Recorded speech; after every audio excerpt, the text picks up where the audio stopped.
এই সূরাটা মহাগ্রন্থ, মহাবিশ্বের মহাবিশ্বয় মহাগ্রন্থ আল কোরআন।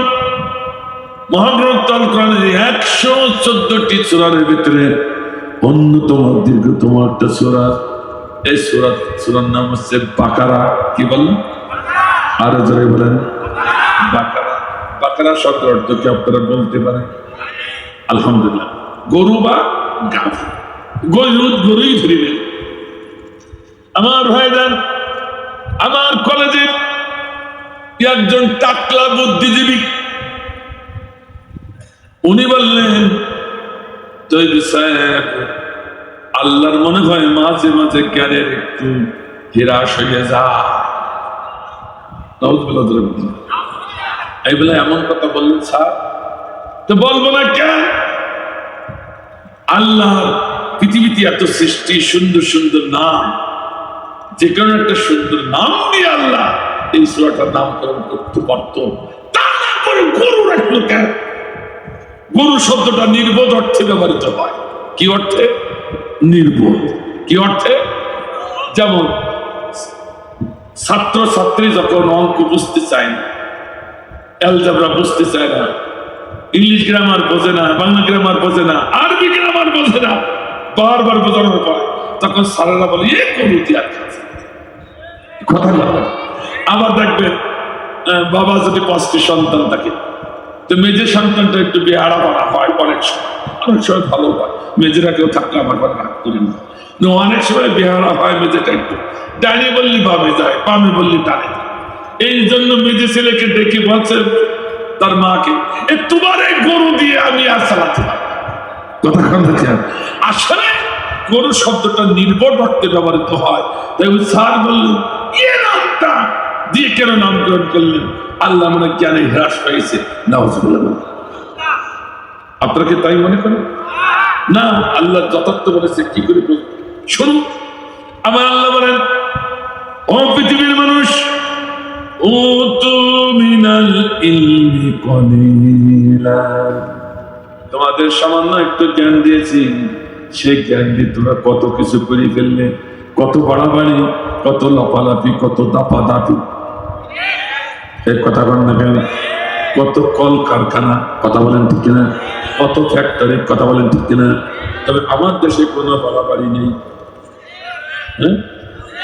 আছে কি নেই আমরা বুঝে ফেলেছি। কখনো রাতে, কখনো দিনে, কখনো রাতে দিনে, কখনো দিন রাত কিছুই লাগে না, এমনি এমনি হয়। এদেশের মানুষ এত কোরআন দিটাকে হাদিস দি বলে, এত সেমিনার, এত সিম্পোজিয়াম, এত মিডিয়া, এত পত্র পত্রিকা, এত আদর করলো, কারোর কথা শুনলো না। ও যা করবে তা করেই যাবে। ঠিক কিনা? সামান্য একটু জ্ঞান দিয়েছি, কত সামান্য। রাসূল তার হাদিসের মাধ্যমে ব্যাখ্যা করলেন সামান্যটা কেমন, তাও শুনো। একটি ঠোঁট লম্বা পাখি তার তৃষ্ণা মেটাবার জন্য সমুদ্রের বক্ষে যখন ঠোঁটটা নামিয়ে দেয়, এ আমার গোলামরা, এ আমার উম্মতে মুহাম্মাদি, সমুদ্রের বক্ষ থেকে যখন পানি পান করার পর ঠোঁটটা যখন খায়, সমুদ্রের তীর থেকে ঠোঁটের থেকে কতটুকু পানি পড়লো চোখে আসে না, ঠিক কিনা? যতটুকু পানি পড়েছে সমুদ্রের পক্ষে, ওই পানি পরিমাণ জ্ঞান গোটা বিশ্ববাসীকে দেওয়া হয়েছে। তার ভিতরে নেতানিয়াহু নেই, জো বাইডেন নেই, আমাদের প্রাইম মিনিস্টার নেই, মোদী সরকার নেই, সবাই আছে। গোটা পৃথিবী সব সৃষ্টিগুলো তার ভিতরে এতটুকু জ্ঞান।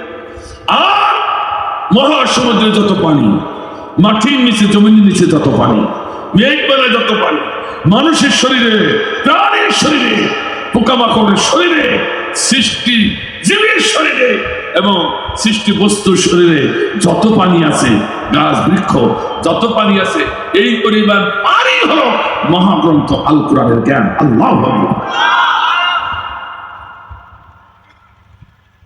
আল্লাহ বলছেন এতটুকু জ্ঞান দিয়েছি, তাই তোরা এত কিছু করে ফেললি, এত ফ্যাক্টরি তৈরি করলি। কি যে আমার গোলাম, সব থেকে বড় ফ্যাক্টরির নাম হলো মানুষ তৈরি ফ্যাক্টরি। কি তৈরি? কি তৈরি ফ্যাক্টরি? সে মানুষ তৈরি ফ্যাক্টরি চেনে? হ্যাঁ বলেন তো, একটু বলেন। আন্দাজে আর ওয়াজ শুনলে হবে না, বলতে হবে। বলতে পারতেছেন না, ভয় হচ্ছে। কেউ আদো আদো বল, দেদল দেদল, বলি কি বলি না, ভুল হয়ে যায়। সে মানুষ তৈরি ফ্যাক্টরি, মাদ্রাসা নয়। মানুষ তৈরি ফ্যাক্টরি মাদ্রাসা যদি হবে, ফরিদউদ্দিন মাসুদ কি বললাম, এত বড় হুজুর, অসংখ্য আলেমের উস্তাদ, বুখারী তিনি পড়ান, এত বড় হুজুর, বাংলাদেশের সর্ববৃহৎ ঈদের ময়দানে তিনি ইমামতি করেন। বাইতুল সুরাকিয়া ঈদের ময়দানে, তারপর বাইতুল মুকাররমে তিনি অনেকদিন যাবত খতিবগিরি করেছেন, ঠিক কিনা?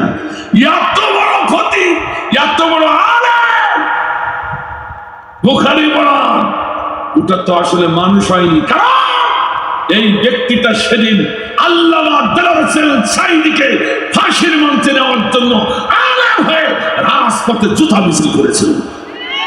যে আলেম হয়ে রাজপথে জুতা মিছিল করে আল্লামা সাঈদীর জন্য, সে আসলে আলেম হতে পারে না, সে মানুষ হতে পারে না, ঠিক আছে?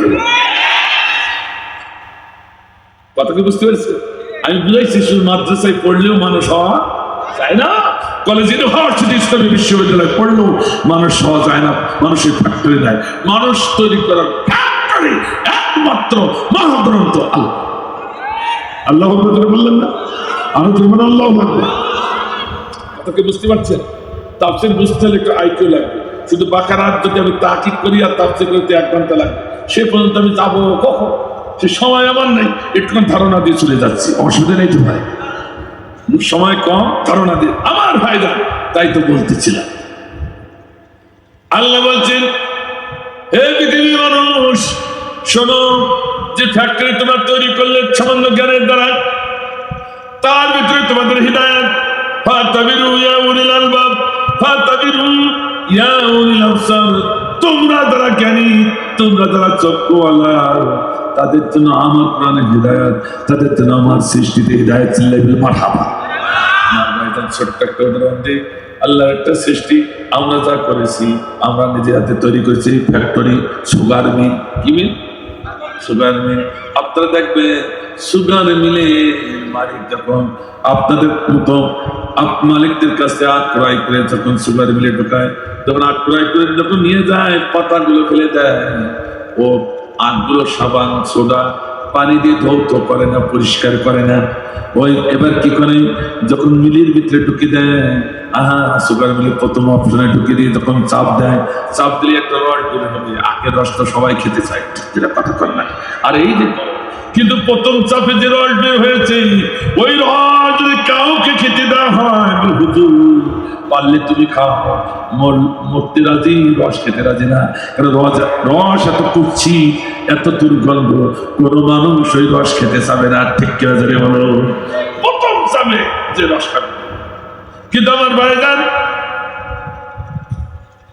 অনেকে জানে এই আখ গাছের গোড়ায় অনেক ডকসা ঠ্যাং উঁচু করে বেরিয়েছে, অনেক শিয়াল পন্ডি সারা রাত বসে বসে আখ চিবাই খেলিয়ে সকালে যখন চলে গেছে, ওর গোড়ায় মাইরিয়ে চলে গেছে। এই কথাটা ঠিক। আমার বাড়িতে অনেক ময়লা আবর্জনা ব্যাকটেরিয়া ওই আখের গোড়ায় আছে, ধৌত করলো না, পরিষ্কার করলো না। ওই অবশ্যই মিলের প্রথম অপশনে দিয়ে চাপ দিল, ওই ব্যাকটেরিয়া মলমূত্রগুলো সব বেরিয়ে আসলো ওই সাথে, ঠিক কিনা? ও কেউ খেতে চাইবে না, এই যে দুর্গন্ধ করছি। কিন্তু আমার ভাইজান দেখুন, ওই মিলের অনেকগুলো অপশন আছে, এক এক অপশন থেকে এক এক অপশনে রিফাইন হতে শেষ অপশন দিয়ে যখন আখের রসটা বের হয়, তখন ওর নাম আর আখের রস থাকে না, ওর নাম হয়ে যায় আখের সাদাসি। এই কথা বলে একটু হ্যাঁ না বলে, ঠিক না? তখন মিষ্টি খাওয়া তাদের অভ্যাস আছে, তখন আর দেওয়া লাগে না, পাইলেই খা। এই কথাকে বুঝতে পারছেন? আমি এই জন্য বলছি, কোরআন বোঝাবার জন্য বলছি, এমনি বলছি না। আমার পাইলেই খায়, গপসা খায়। আগে দিলাম তা খাইলো না, ফিরিয়ে দিলাম তা খাইলো না, এখন টাকা দিয়ে কিনিয়ে খায়। এই কথা কর। তাহলে শুনুন, আল্লাহ বলছেন, এর থেকে শিক্ষা দাও, শিক্ষা। আমার ফ্যাক্টরিতে, কোরআন নামক ফ্যাক্টরিতে আমি যাদের মানুষ বানাবো,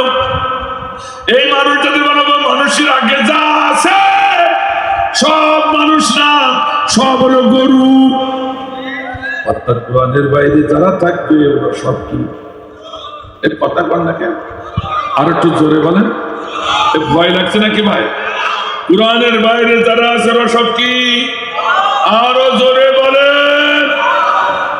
অনেকে বলতে হুজুর আমরা তো বেশি গেলাম, আমরা তো কোরআনের বাইরে না, কোরআনের মাহফিল শুনতে এসেছি, কোরআন দিয়ে নামাজ পড়ি, কোরআন দিয়ে তারাবিরা, আরো কত কিছু আমরা পাইছি কিছু। না না না ভাই, আব্দুল্লাহ বিন উবাই আপনার থেকে আরো বেশি কোরআন আলা ছিল। এর কথা কন না কেন? 10 বছর রাসূলের পিছনে একাধারে জামাতে নামাজ পড়েছে। ঠিক আছে বলুন, জানা থাকা নামাজি না, অহংকার করো না। ওই আব্দুল্লাহ বিন উবাই গরু হয়ে কবরে গেছে, কারণ সম্পূর্ণ কোরআনের কাছে সে সারেন্ডার করতে পারে না। এই কথা বুঝতেছেন? আজ বাংলাদেশে অসংখ্য মুসলমান নামাজি, খতিব, মুফতি, মুহাদ্দিস, পীর কিন্তু সম্পূর্ণ কোরআনের কাছে মাথা নত না হওয়ার কারণে সবগুলো গরু। সবগুলো কি গরু? এই গরু মার্কা মানুষগুলো, আমি আল্লাহ আমার ফ্যাক্টরির প্রথম অপশন বাকারা, বাকারা থেকে রিফাইন করে করে এক এক করে করে 113টি অপশন পার হয়ে 114 নম্বর অপশনে যখন নেমে যায়, রিফাইন হয়ে 114 নম্বর অপশনে যখন নেমে যায়, 114 নম্বর সূরার নাম কি? একটু জোরে বল। নাস মানে কি? তাহলে দুটো অন্তর, দুটো অর্থ মুখস্থ করেন। বাকারা মানে গরু, নাস মানে, আর আল্লাহ আল্লাহ কত সুন্দর করে আল্লাহ বোঝাচ্ছেন। আল্লাহ বলেন আমাদেরকে বোঝাবার জন্য আল্লাহ সিস্টেম করে রেখেছে, আমরা বুঝতে চাই না। অর্থাৎ এই গরু মার্কা মানুষগুলো বাকারা থেকে শুরু করে প্রথম অপশন থেকে আমার ফ্যাক্টরিতে রিফাইন হতে হতে 114 নম্বর 117 নম্বর অপশনে রিফাইন হয়ে যখন 114 নম্বর অপশনে নামে, অর্থাৎ সূরাতুন নাসে যখন নামে, ওটার গরু থাকে না, ওটা সোনার মানুষে পরিণত হয়ে যায়। কথা কি বুঝতে পেরেছেন? তাহলে কোরআনের সংজ্ঞায় মানুষ কারা? কোরআনের সংজ্ঞায় মানুষ কারা? ইসলামী পরিভাষায় মানুষ কারা? আবিদারি করতে আমরা মানুষ, যেমন বৌদ্ধরা মানুষ, হিন্দুরা মানুষ, ইহুদিরা মানুষ, খ্রিস্টানরা মানুষ, ঠিক কিনা? আমরাও মানুষ আবিদারি করতে, কিন্তু পারিভাষিক করতে কোরআনের ভাষায় মানুষ হলো তারা যারা সম্পূর্ণ কোরআনের কাছে নিজেকে সারেন্ডার করে দিয়েছে। আল্লাহ বলেন সম্পূর্ণ কোরআনের কাছে যারা মাথা নত করে নাই, কোরআনের ভাষায় তারা মানুষ না, ওগুলো সব গরু।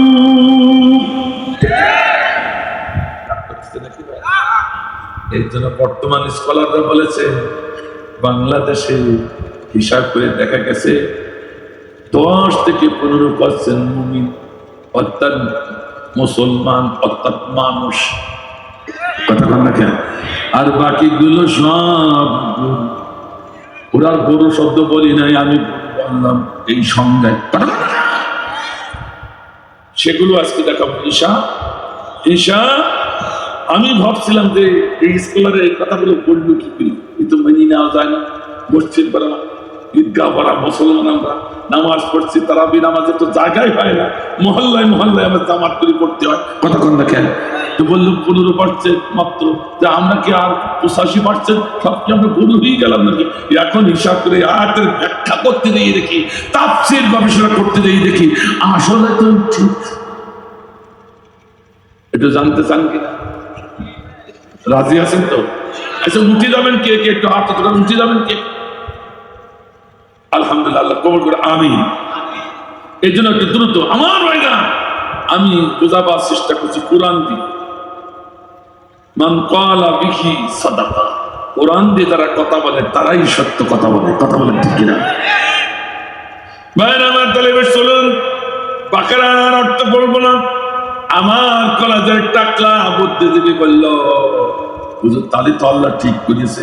আল্লাহ বলে এরকম টাকলা বাংলাদেশে নেই। আসতে কোন আবু জেহেল ছিল টাকলা, ও ছিল ইসলাম বিরোধী বুদ্ধিজীবী। ফিরাউনের প্রধান উপদেষ্টা হামান, ও ছিল টাকলা। ঠিক না? এই টাকলারাই সব কাজ ঘটাচ্ছে, ঠিক কিনা? আমার দেশের টাকলা মোরাদ, সেও টাকলা। ও বহু লাভালাভি করেছিল, এখন টাকলা ঠান্ডা হয়ে গেছে। কতক্ষণ মাহিয়া মাহি এটা রাগ করলে নাকি ভাই? রাগ করেছেন? রাগ করলে করার কিছু নেই, শুনতে হবে না, অসুবিধা হচ্ছে না তো ভাই? আমার ভাইজান রাগ করেন না। এই টাকটার কথা তখন এসে গেল, মাঝখানে একটু বইলে দিই, বলে বুঝলি এরকম বলিল কেন, একটু শুনিয়ে মরে, তাহলে আমার আর রাগ থাকবে না, ঠিক না? টাকলা উনি বলল, আমি রাষ্ট্র ধর্ম ইসলাম মানি না। সুবহানাল্লাহ বলবেন না, নাউযুবিল্লাহ বলবেন? কোন দলের বিরুদ্ধে আমাদের কথা নাই, কিন্তু কোন দলের ভিতরে কোন লোক যদি কোরআনের বিরুদ্ধে, রাসূলের বিরুদ্ধে কথা বলে, তাকে আমরা ছাড়ি না। এক কথা বলেন না কেন? আমার ভাইরা, উনি বলল রাষ্ট্র ধর্ম ইসলাম আমি মানি না, অথচ আল্লাহ বলে ইন্নাদ দীনা ইনদাল্লাহি ইসলাম। উনি ওনার বাহিনীকে ডেকে বলল, ই আমার পরিবারই তাড়াতাড়ি আয়, এ আবর্জনা কেন মুখিয়ে রেখেছিস, চাইছি ফেলে, আমার মুখে চাইছিয়ে ফেল। নাউযুবিল্লাহ বলবেন না? রাসূলের সুন্নাতকে সে ইনকার করলো, ঠিক কিনা ধরে বলুন? শুধু এখানে শেষ হয় নাই, শেষে বলল, এই ওকে তোরা কোরআনের পাখি বলিস কেন? কোরআনের পাখি জেলখানায় আমাদের জেলটা নাপাক হয়ে গেল, কারণ ৬০,০০০ মহিলাকে ও ধর্ষণ করেছে। নাউযুবিল্লাহ জোরে বলুন, আরো জোরে বলুন নাউযুবিল্লাহ। কড়কড়ি বাস্তব জীবন্ত কোরআনের আয়াত নেন, দেবো নাকি? কোরআন যে কত জীবন্ত, দেবো নাকি ভাই? দেব দেব দেব। কত বাস্তব, কত জীবন্ত, আমরা বুঝতে চাই না, মানতে চাই না। আল্লাহ মাঝে মাঝে দুই একখান দেখায়, আল্লাহ দুই একখান অন্তর দিয়ে দেখায়, ঠিক কিনা? আল্লাহ বলছেন, ওয়াল্লাযীনা ইউযুনাল মুমিনিনা ওয়াল মুমিনাতি বিগাইরি মাকতাসাবু ফাকাদ ইহতামালু বুহতানাও ওয়া ইসমান মুবিনা। জীবন্ত কোরআন। ও ভাই, পারলে একটু শুনে যান। এটাও যেমন খেটেছে, সবগুলো কোরআনের কথা অক করে খাটবে, দুদিন আগে আর দুদিন পর। এক কথা কেন? কথা কি ঠিক আছে? আল্লাহ বলছে, যারা আমার পুত পবিত্র গুলামের পরে মিথ্যা কলঙ্কের বোঝা চাপিয়ে দিবে, আমি আল্লাহ সহ্য করব না, অসিরে ওই বোঝা আমি তার মাথায় উঠাইয়া ছাড়বো। কথা কে বলে? আরো কথা কে বলেছে? 58 নম্বর আয়াত। তাই হয়ে গেল, এতদিন বিশ্বনন্দিত আলেমের বিরুদ্ধে আর কোর্ট কাছারিতে পত্র পত্রিকায় অভিযুক্ত হয়েছে, ঠিক কিনা? অভিযোগ করেছে, কিন্তু টাকলা মুরাদের মতো সরাসরি এরকম কেউ বলে নাই। তিনি বলল ৬০,০০০ মহিলা নাকি ধর্ষণ করেছে। একটু শয়তানও বিশ্বাস করবে, কথা বল না কেন? আমার ভাইজান, তার বাপ আল্লাহ নবীর সুন্নাতকে ইনকার করলো, সরাসরি চেঁচে ফেলতে বলল। কি পারলেন সেটা আলাদা কথা, রাখতে পারলেন না আল্লাহর কথা, কি চেঁচে এত বড় ইনকার আল্লাহ সহ্য করবে না, ঠিক না? আমার ভাইজান, শুধু তাই নাই,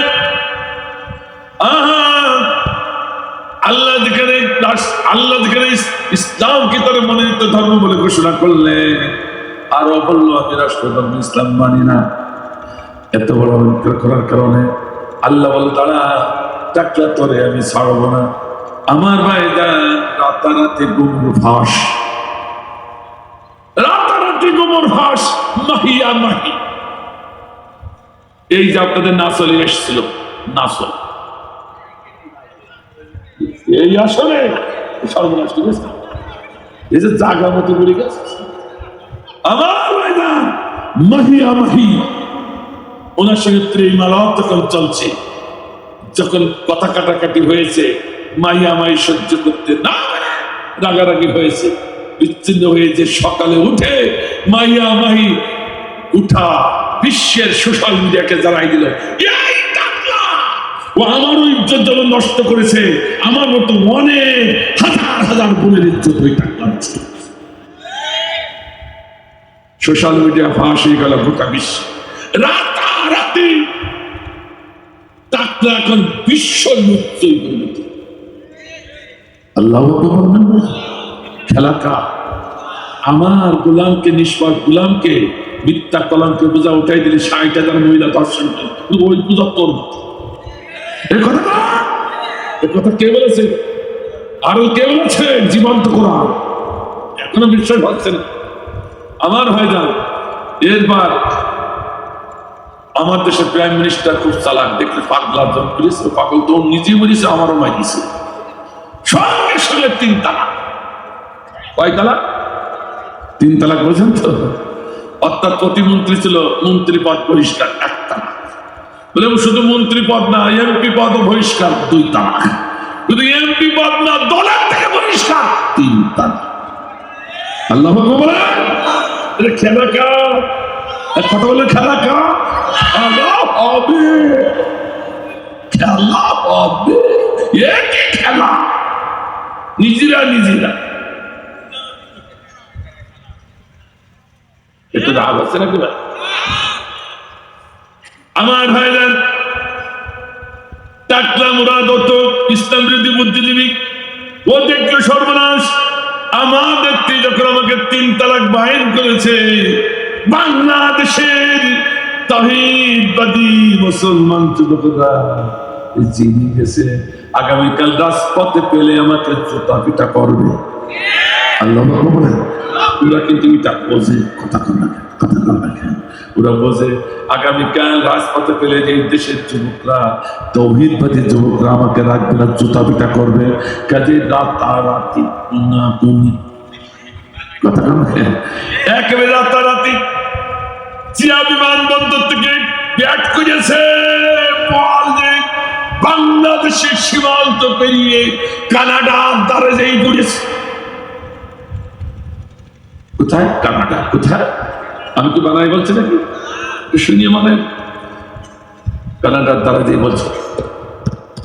কে? আমি মুরাদ।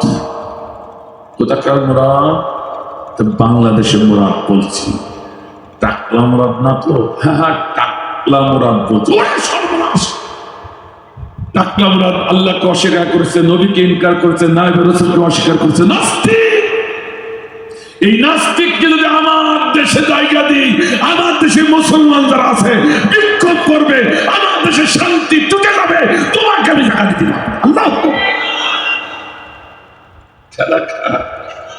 আল্লাহ খেলা এর পর করে তুলি বালিল্লাযীনা কাফারু ফি তাকযীবিহিম আল্লাহু মিন ওয়ারাইহিম মুহীত।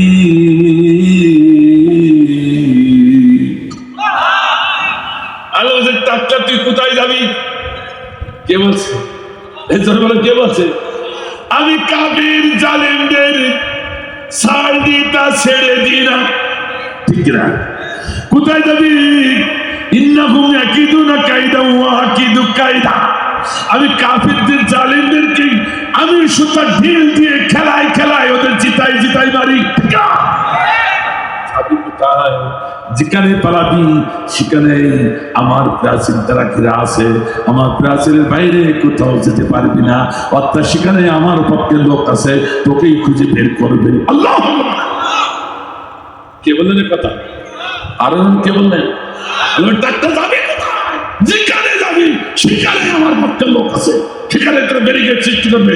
আমার প্রাচীরকে ঘিরে রেখেছি, আমার প্রাচীরের বাইরে তো চাওয়ার কোনো ক্ষমতা।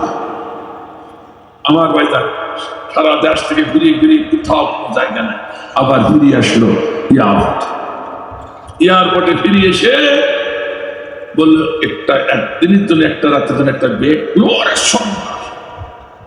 তোমার বেড তার কোনো অনুমতি নেই। তোমাকে যদি বেড দিই বাংলাদেশে 95% মুসলমান যদি জানতে পারে টাকলা বোলারের বেড দেওয়া হয়েছে, জব্দ করা হয়েছে, আপ্যায়ন করা হয়েছে, তাহলে বিমানবন্দর আগুন লেগে জ্বালিয়ে দিবে।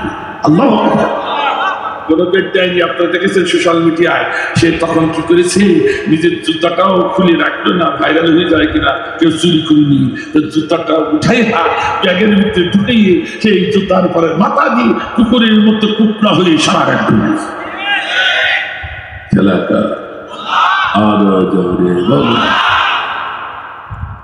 যে কয়জন খেলতে গেছে তাদের আল্লাহ খেলিয়ে গেছে। সে টাকলা মুরাদ চিৎপাট, সে মাহিয়া মাহি চিৎপাট, ওরে বাবা কয়দিন দেখে ভাইরাল মাহিয়া মাহি, দুই ভাইয়ের মাঝখানে দেখে ট্যাক, এই যে গ্রিব আছে মাহিয়া মাহি ভাইরা। আবার আমার মমতা যাবো, ও বললাম আমার 12 খান তাফসীর আমি শেষ করেছি, 86 হাদিস সব মুখস্থ, হুজুরা যা বলে ভুল বগে।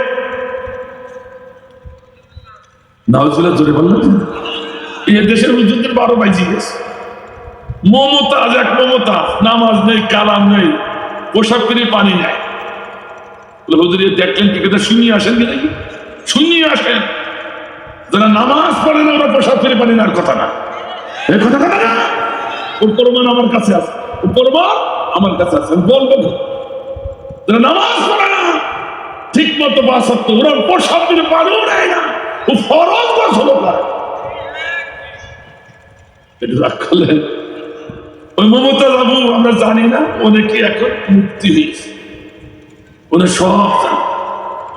অথচ গান গেই বেড়াইতো আগে গ্রামে গ্রামে, এখন নয় পার্লামেন্টে গান, গ্রামে গ্রামে গান গেত, যেখানে রাত সেখানে কাজ। আর ওই এলাকায় ওই পল্লী অঞ্চলে শুয়ে থাকতো, কি যে কি হইতো আল্লাহ ভালো জানে। ও আমি বলতে যাচ্ছি, কথা কর না কেন, এ কথা বলে না। সে পার্লামেন্টে দাঁড়িয়ে কুরআন নাই, হাদিস নাই, ইসলাম নাই, নামাজ নাই, এদেশের আলেমদের কটাক্ষ করে, এই আলেমদের পেছনে থাকা না থাকা সমান কথা।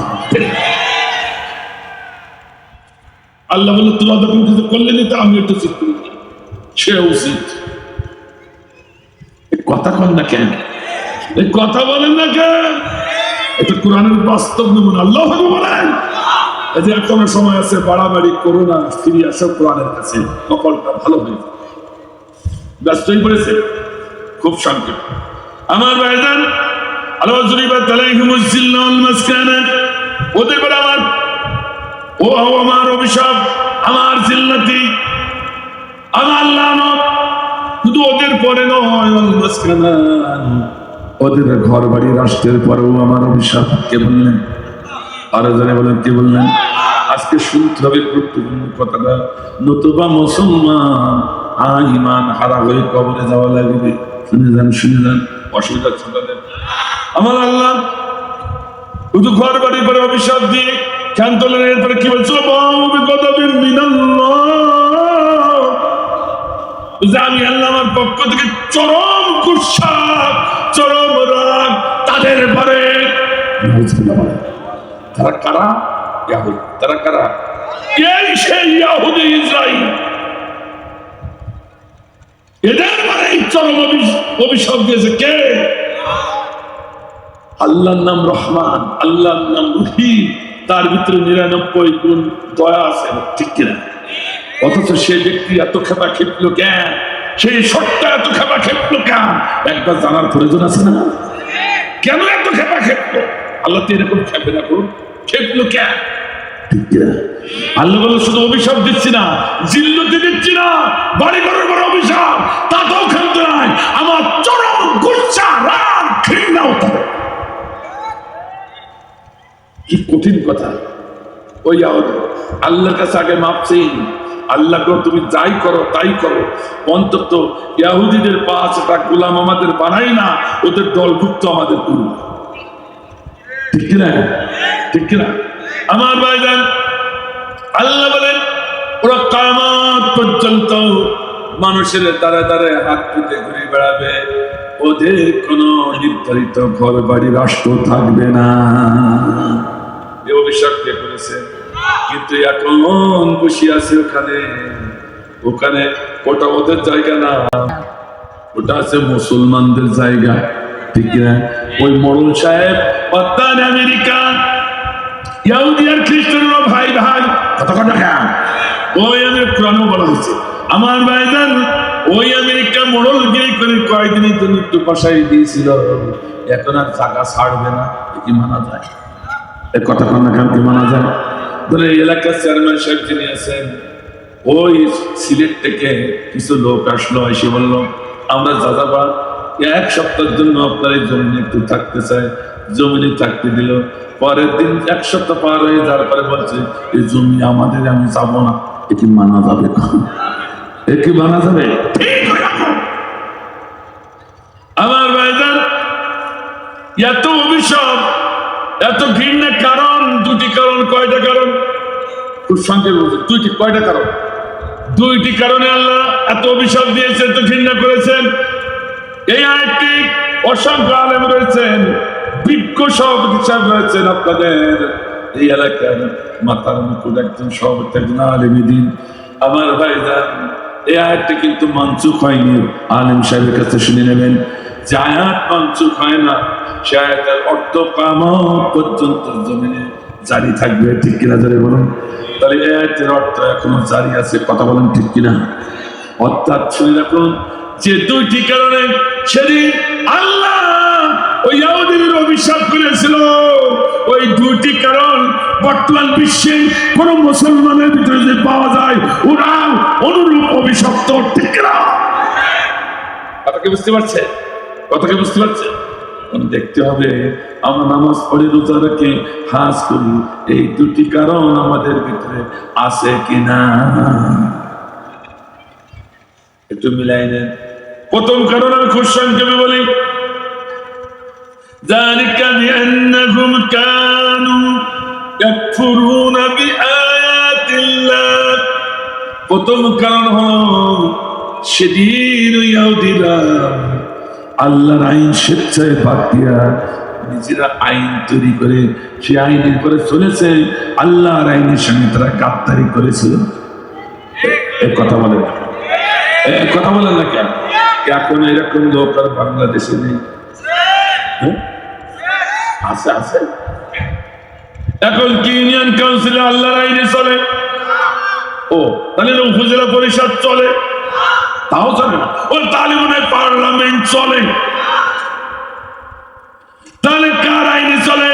ওই ইহুদি খ্রিস্টানের আইনে চলে। ঠিক না ধরে বলুন? সেদিন ইহুদিরা আল্লাহর আইন স্বেচ্ছায় বাদ দেয়া নিজেরা আইন তৈরি করে সে আইন পরে চলেছে। আল্লাহর আইন ছেড়ে বাড়াবাড়ি করার কারণে আল্লাহ তাদের অভিশাপ দিয়েছে। আজও শুনে রাখুন, তুমি যেই হও না কেন আল্লাহর আইন স্বেচ্ছায় বাদ দেয়া মানব রচিত আইনের পরে চলো, তুমি ইহুদি খ্রিস্টানের গোলাম হয়ে মরবা। করলেন নাকি ভাই? বুকি হাত দিয়ে দেখেন কয়জন আমরা আছি।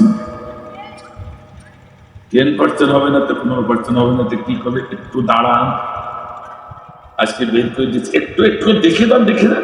বড় লাফালাফি করছি আপনি আর আমি, নামাজ পড়ি রোজাকে হাজ করি এসেছে আল্লাহর জান্নাতের বারান্দা কিনে ফেলাই।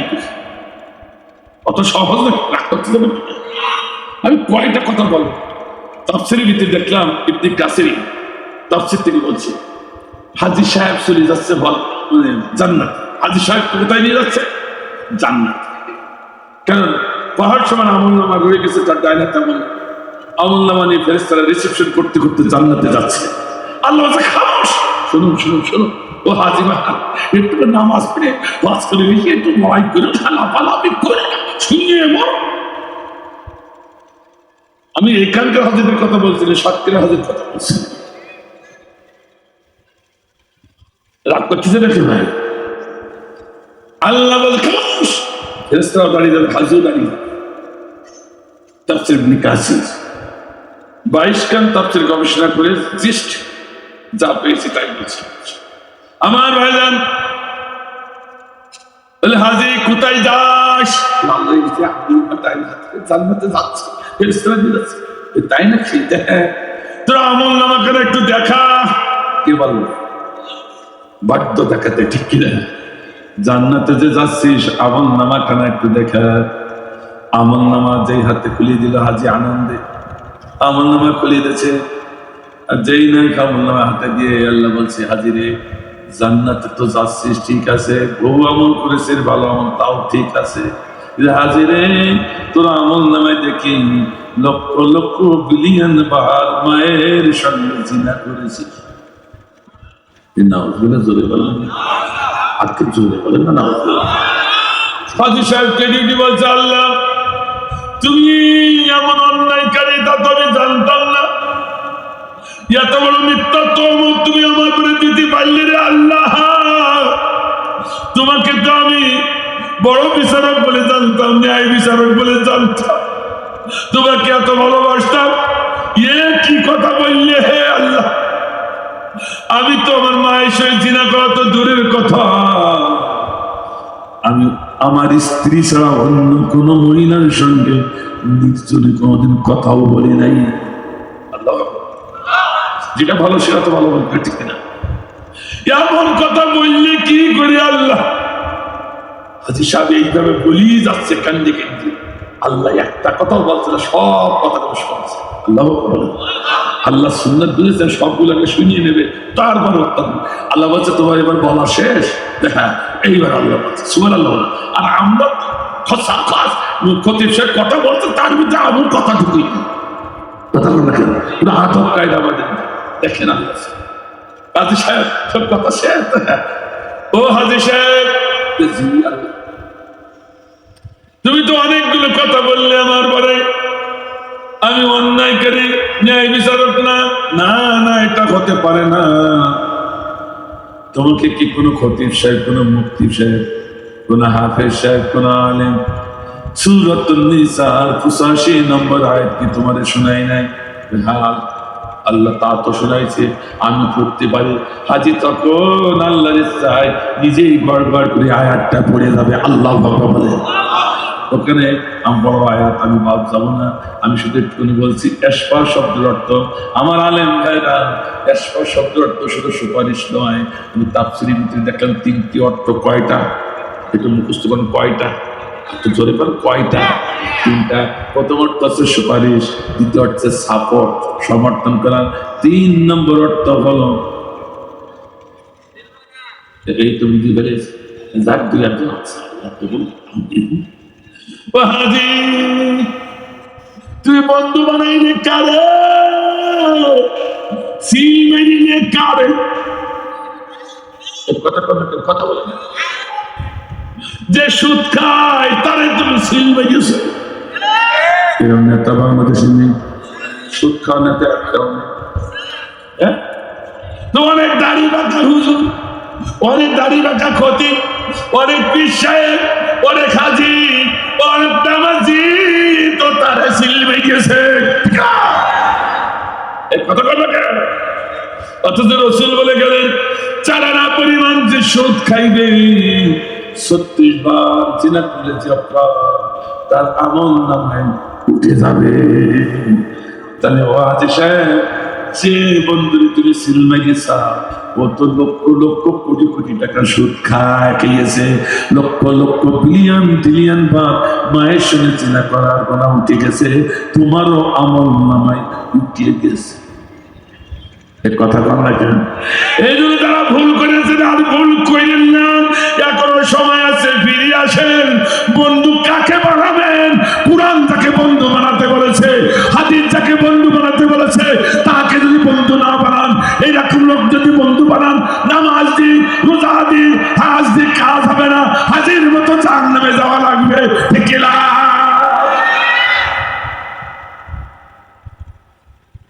কথাকে বোঝা গেল? হাজি সাহেব আনন্দ করছে।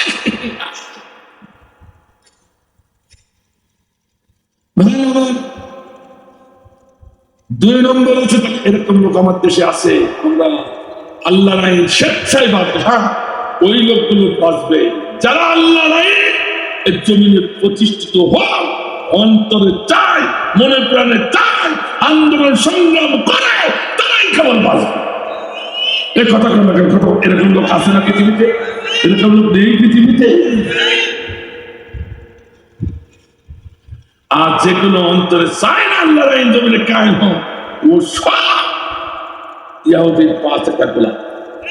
এখন দেখেন, একটু অপেক্ষা করে, এবার পুরোটা গোলাম হয়ে যাবে কখন একটু শুনবো। পুরোটা অর্ধেক গোলাম হয়ে গেছে, আর একটা কারণ যদি পাওয়া যাবে পুরো গোলাম, কোনো সন্দেহ নাই, মানতে খাটবে, দর্শনও খাটবে। বলবো নাকি না থাকবে না, আজকে থাক, কষ্ট হবে না, তাহলে একটু সংক্ষেপে শুনুন।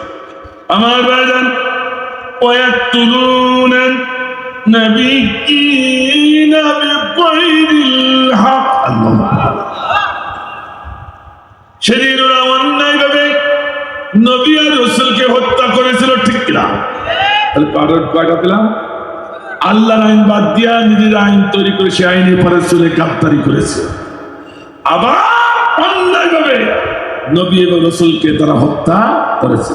এই দুটো কারণের ফুল ইয়াহুদি, আর বর্তমানে এই দুটো কারণের ভিতরে যদি পাওয়া যায় ফুল ইয়াহুদি। একটু শুনিয়ে যুদ্ধ করবো কার সাথে? ফিলিস্তিনের পক্ষে একটু যুদ্ধ করবো, ফিলিস্তিনের পক্ষ হয়ে তো ওখানে যাবো কি করিয়ে, ইসরায়েলের বিরুদ্ধে একটু যুদ্ধ করবো, তো ওখানে যাবো কি ওখানে যাওয়া লাগবে না, এখানে বসে করা যাবে। আমি দেখাই দেবো আজকে যুদ্ধের ময়দান, রাজি আছে তো? তাই বলে এখনই দা কোরআন নিয়ে উঠে শুনিয়ে মারে, অসুবিধা হচ্ছে নাকি ভাই? আমার ভাইরা এখন বলে হুজুর আমরা বেশি গেলাম, কারণ কি নবী আর রাসূল তো এখন নাই, কিন্তু আমরা ইয়াহুদি আর হলাম না, হত্যা করা লাগছে না।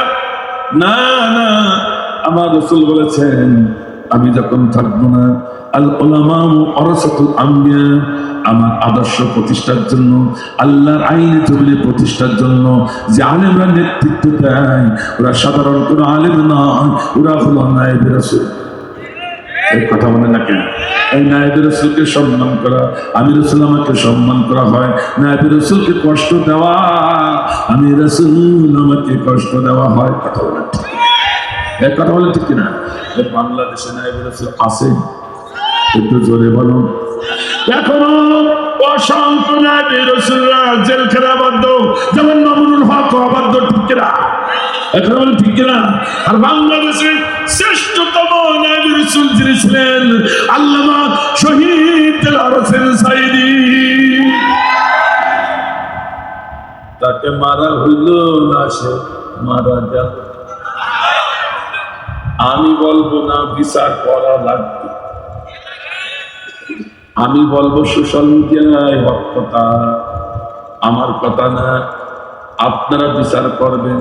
কিন্তু এই বাস্তব হক কথাটা শোনার পরও না শোনার না শোনার ভান করে, না বোঝার ভান করে, না দেখার ভান করে যে উঠে সইনে যাবা খাল টেড়া কইয়ে, কারা?